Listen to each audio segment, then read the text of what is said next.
So hello guys, तर आज सगळी पोरा मिळून आम्ही गेलतो फार्म हाऊसला. स्वराज बाई बघा कसं अंगठा दाखवत आहे आणि त्याने पाटील नुसती ब्रीफ यो बघा फार्म हाऊसचा व्यू पोरा बघा शिपावतान. बघा कसा वन साईड सेटअप मारले ना बाई.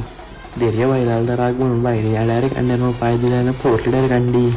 लगेच घेतलं चिकन बनवायला आणि बघा चिकन कसा शिजत ठेवला. चिकन शिजला आणि लगेच गॅस संपला. मग घेतली चूल पेटवायला पहिल्याची जर का मस्तपैकी चूल पेटवली आणि त्याच्यावर बनवलं पकोडं. बघू शकतो पकोडं. मग ठेवलं शेंगा शिजवत चुलीवर. धैर्य बाईने डायरेक्ट करपवलं ना पनीर. डायरेक्ट कोळसा बघू शकतो. डायरेक्ट कोळसा बनवला ना पनीरचा. पोरानं लागलेला पक्क्या बुका. मला लगेच काय घेतलं जेवायला. बघा कसा काहीच पोरा कशी झोपली आणि त्यांचा पिक्चर होता 1 वाजता. तर काही 4:30 वाजता झोपून 9 वाजता उठलेलो मस्तपैकी. गॅस संपलेला तरी पण पोरावे बाई चुलीवर मॅगी बनवायला घेतलेली चुलीवर. पक्की मजा करून सगळी पोरा बघा कशी रेडी होऊन बसली घरी जावाला.